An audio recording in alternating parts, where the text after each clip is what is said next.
The story now, Parliament is defending the Electoral Amendment Bill. The controversial changes were passed by the National Assembly on Thursday last week. This despite civil society calling on MPs to reject the bill. The bill allows independent candidates to contest elections at both provincial and national level. Several civil society groups say it infringes on the constitutional rights of citizens.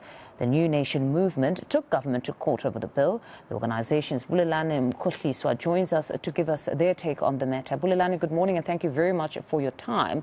Your journey with this particular matter is well documented. The Con Court ruled in your favor, but the implementation of that judgment in the form of the Electoral Amendment Bill, which has since been adopted, seems to be that point of contention. Just give us your reaction to all that has happened. Well, thank you so much, Mfundo, to you and to the viewers at home. Well, as you rightfully said, this matter has been well documented, and I think the biggest issue for us is that right from the beginning, there was no interest or there was no clear intention from government to actually show that they are committed to honoring the Constitutional Court judgment. So that is why, almost 29 months or 28 months later, after the judgment, the matter is still a bone of contention. If we look at the time frames around the consultation process, because many have also raised concern around that. This was the 10th of January, and then it went on to be closed, if I believe, somewhere in February. So do you believe this was enough time for citizens to actually share their views on the bill? Not at all, Mfundo. I think even before we get to when the whole amendment bill was opened, the process, the fact of the matter is that before Home Affairs could actually do anything on the matter, it took them more than, the judgment was handed down on the 11th of June in 2020, but took them almost 18 months really to do anything substantial about really implementing what the Constitutional Court judgment. So we were not surprised to see those kinds of short notices and the processes that are almost really just like tick the box that in terms of procedure, we have followed the procedure, but not considering really the substance of the process and what the whole process was intended to, which was to give effect to an electoral system that is going to give more confidence to South Africans who have been shying away from voting. If you look at the 2019 national general elections, there's about 19 to 20 million eligible voters, because I think there was about 9 million voters that were registered but did not even bother to go to the polls. And there was about 10 eligible voters that did not even bother to register.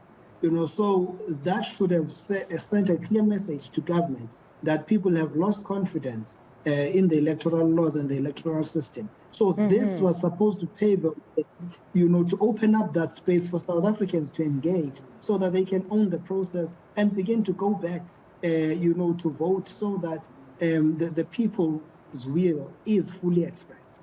I want to take you back to when you speak of Home Affairs and the pace thereof, how long it took them to actually process this particular matter. Do you think there was no will, or perhaps they were grappling with that point of giving expression to that judgment, that when they looked at it, the interpretation probably looked like what they need to do would be a mammoth task? So it took them so long because of what they understood was required of them. So not necessarily that it was intentional for them to take that long, but it was just the interpretation that they were just seized with.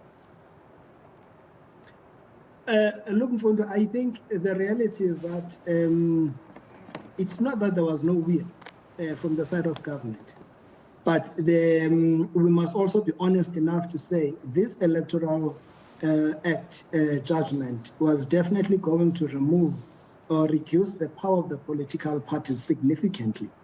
And I remember, when we made some observations during the public participation process that was started by Home Affairs, the Portfolio Committee on Home Affairs, that when we were looking at the different political parties, you could not make any distinction between a DA representative, an ANC or EFF, or even Freedom Front Plus representative, because the reality of the matter is that this electoral amendment is definitely going to reduce the power of the political parties. So it's not the issue of the will.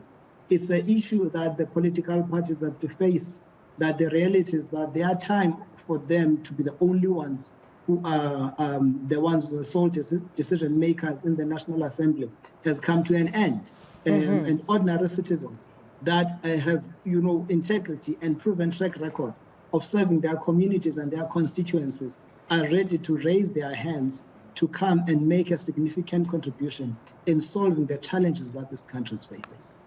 So would you say that citizens need to laud those that abstained from voting or voted against in this instance because, I mean, they could have been concerned about their own interests as political parties because, like you say, it would diminish their power because it would allow for more entrance into the space?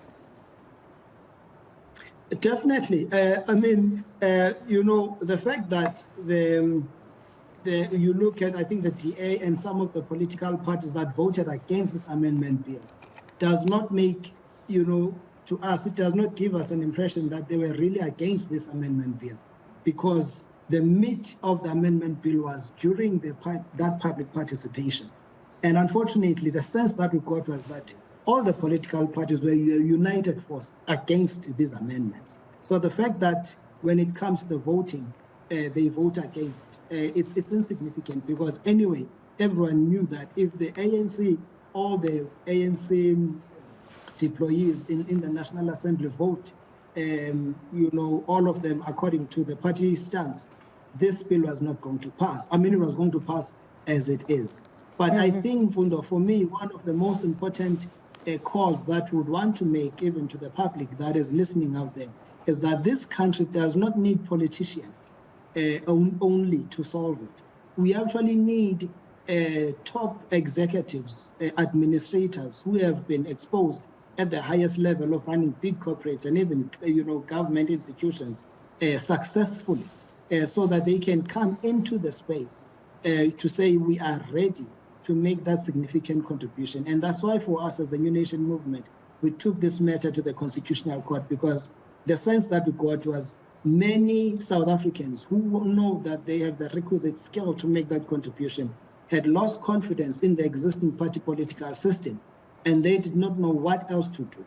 And with the loophole that we saw within them, the Electoral Act, we thought that this space would open up, this Constitutional Court judgment would open up that space, for those individuals to actually say, we are ready to come and serve the nation.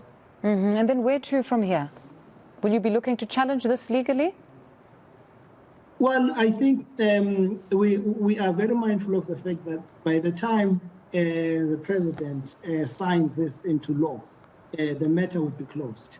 And it means that if we have to challenge it, we'll have to start the process from scratch. So we are looking at challenging this process again, even, before the president makes it into law. So we are looking at engaging legally. All right. Bulelani, thank you very much for your time this morning. That was New Nation National Movement's Bulelani Mkhohliswa.